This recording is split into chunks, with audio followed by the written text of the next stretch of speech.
Ako na ang kusang lalayo upang hindi na tayo parehong masasaktan. Ako na ang kusang lalayo upang hindi na ako nahihirapan. Dahil habang nakikita ko ang mga mata mo na nagpapahiwatig na ayaw mo na akong makasama, mas lalo akong nahihirapan na ipaglaban ko kung anong mayroon sa atin. Alam ko sa simula pa lang, ramdam ko may hangganan ang lahat sa nasimulan natin. Ako na ang kusang lalayo. Ako na ang kusang susuko. Hindi ibig sabihin na ako na ang unang susuko ay mauuwing talunan. Dahil ito lang ang tanging paraan upang ikaw ay isuko. At ito lang ang tanging paraan na hindi nararapat ipanalo ang maling laban. Oo, talo na ako. Talo na ako sa nararamdaman ko. Dahil hanggang ngayon, mahal na mahal pa rin kita. Ngunit kailangan kitang isuko. Dahil mas nahihirapan ako nakikita kitang nahihirapan sa harapan ko. At makita kitang masaya sa iba kapag wala ako. Kusa akong lalayo. Pagtuluyan na akong lumahaw. Tuluyan ang matapos ang tayo. Alam kong pareho tayong nahihirapan na. Mas masakit yung pakiramdam na hindi ka ipaglaban. Kusa na akong lalayo.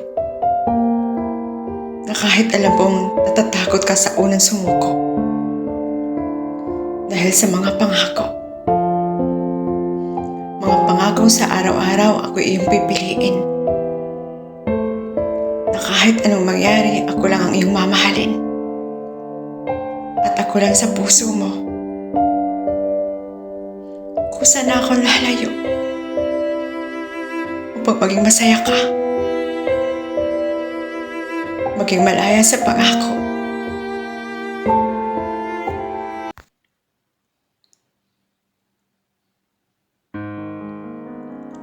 Tama na ang huling mensahe mo sa akin. Hindi ko alam anong ang aking iisipin. Hindi ko alam anong aking gagawin. Sinabi ko sa akin sarili, hindi ako susuko. Ngunit pagkabasa ko ng huling mensahe mo, nasasaktan ako ng sobra. Siguro nga tama ang aking narinig na di gaano kalaki ang iyong pag-ibig na kahit kailan hindi magiging sapat upang ako'y iyong piliin. Dahil kung gaano kalaki ang iyong pagmamahal, di mo ako hahayaan na lumuha at masaktan. Nang dahil sa iyo, ang buhay ko ay may kulang na saya. Mali ba ako?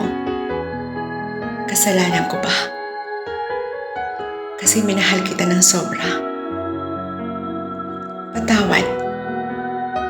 Sa mahabang panahon, pinipilit kong ibalik ang tayo. Pinilit kong baguhin ang iyong desisyon. Kahit na ang sabi mo ay hindi na magbabago ang iyong desisyon. Lahat ng aking nakasanayan ay iyo pa rin naririnig. Kung kumain ka na, nakatulog ka ba? Anong ginagawa mo? Mahal kita. Ngunit hindi mo na ako kailangan sa buhay mo. At alam ko may napapasaya na sa'yo. Sa puntong ito, hindi mo na mararanasan ang maiwan. Dahil ako iyong tinalikuran. Nauunawaan ko. Pero yun ang puntong takot ang nararamdaman ko. Ngunit napaka-unfair ng mundo. Dahil habang nagtitiwala ako, naririyan ka at nalilito. Ang hirap ng sitwasyon dahil hindi tayo hinayaan ng panahon. Ngunit mas pinili mong mawalan tayo ng komunikasyon. Tama na. Sabi mo nga. Tama na. Oo, kasi ang sakit-sakit na. Tama nang isipin na mahal mo ako. Tama na. Sa sakit na dinulot mo. Tama na. Kasi wala na. Wala nang pag-asa na babalik ka pa. Nagmumukha lang akong tanga sa paghihintay. Sa taong kahit kailan wala akong halaga. Tama na. Tama nang mahalin ka. Tama na. Di ba yan ang gusto mo? Ngunit ito, kahit anong mangyari, ikaw pa rin ang isinisigaw ng puso ko. Susuko na ako. Ngunit mananatili ka sa puso ko.